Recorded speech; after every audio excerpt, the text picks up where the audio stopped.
So communications management, one more time: plan, manage, monitor. When you plan communications management, you get your communications management plan. It has a lot of details in it. The ones I want you to pay close attention to are the stakeholder communication requirements, the resources for any communications, the escalation procedure for the communications, glossary of common terminology, and also the flow charts. Flow charts. That comes as a surprise to some people, the flow charts. All right. In addition to this, we have a loop from here going into our next process, which is manage communications. Managed communications is an actual process where reports are distributed and ad hoc reports are created.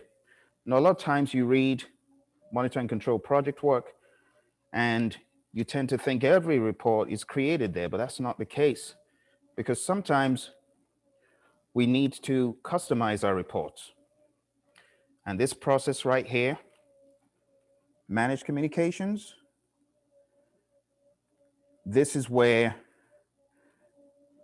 we will customize those work performance reports that went in here. So we have from monitor and control project work, the process, we have work performance reports going in. And as an output of this, we have project communications. See that? Project communications. And those, at the end of the day, will get archived. They'll go wherever they need to. But I want you to pay close attention to what happens to the WPRs that eventually become part of those project communications. We have ad hoc reports that we create as part of this process. You see, so you've got your work performance report, but it may need to be customized. And it's in this process that you would do just that. Customize a report. Let's take a look at what exactly the PMBOK guide says about this. So follow me to page, let's see, page, if I can find it. 361 is where we have some mention of the word ad hoc, formal and informal communications. But where I'm actually looking for, here we go. This is on page 385. And it says, while work performance reports are the output of the monitor and control project work process, this process develops ad hoc reports. See that?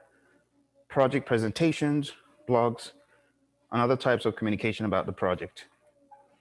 So it's a very important process because whatever goes out to our stakeholders by way of reports, by way of information, it goes through managed communications. All right, let's talk about our final one. Final process we're going to take a look at is monitor communications. Monitor. Monitor communications is once again going to rely on the input from the communications management plan. And honestly, the output that we get, change requests, work performance information, we already know these quite well, don't we? Change requests, work performance information, and of course, we know that going in, we have WPD, which comes from direct to manage project work, which is in integration. So direct to manage project work gives WPD, and then we get WPI as an output. And that pretty much is it at a high level, but let's mine a little bit deeper.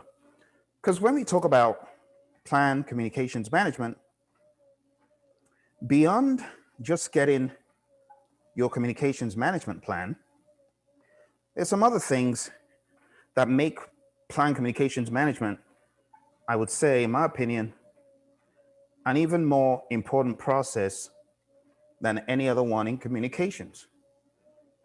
So yes, it's where we're planning, it's where we're getting an understanding of what needs to be done.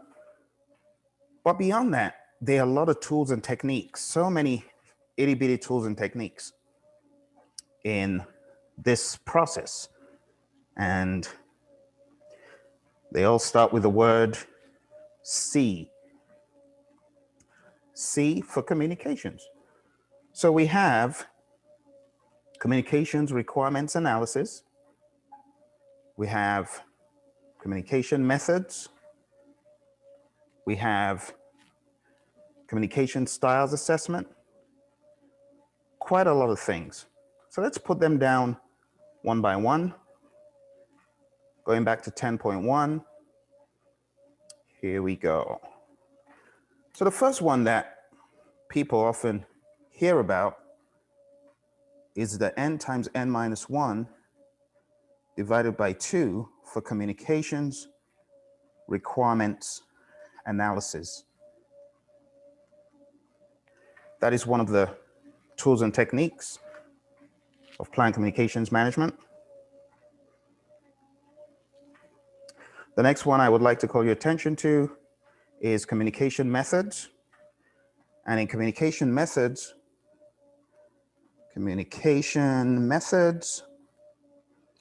we have 3 overarching methods: push, pull, and interactive. You can just remember PIP, push, pull, and interactive. And that is going to help with your recall of these communication methods.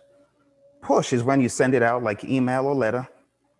Interactive is when there's a real-time conversation, real-time exchange. And pull is when you just pull the information from a repository of sorts. Also here, we talk about communication models, sender-receiver models. Make sure you read that up and know what that means. What does it mean when we send a message or when we get the feedback? What are the different types of noise? You've got to remember that.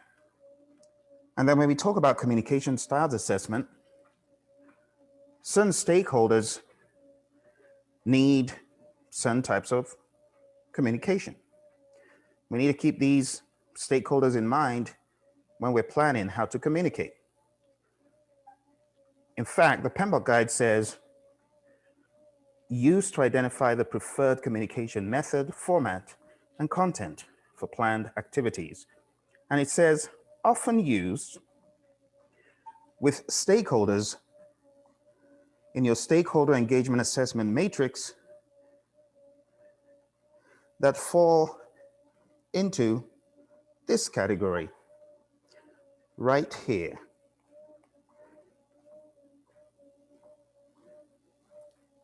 Or should I say right here? More of the resistant type. Because you've got stakeholders who are supportive, stakeholders who are not. So either they are unaware or they are maybe resistant, especially. We could use communication styles assessment for those who are clueless as well. Get them clued in. All right, so those are just a few things to look out for in the tools and techniques of plan communications management. But again, in my opinion, on the exam, it's really going to boil down to you understanding what to do situationally. So if your plan isn't working, what do you do? it needs to be updated. You need to do that in monitor communications. You need to change your plan. If you have reports to share or you have information to share, where do you do it? Manage communications. And all those methods, models, styles assessment, and so on, they are talked about in plan communications management. Now, there's one more that I'd like to bring your attention to, and that is in manage communications. In managed communications, we have communication competence. Communication competence is covered under the title of communication skills. All right, so communication competence. All right, tool and technique, sub-tool and technique of managed communications. But if I were you, I would go over these with a fine-tooth comb. In my estimation of things, communications is really important because it's what the project manager does. Probably will go about 10% on the exam or less. But communication cuts across everything. So you might find it paired up with resource or stakeholder or procurement or even schedule. All right? So just be aware of that. All the very best, and I hope this helps. Bye for now.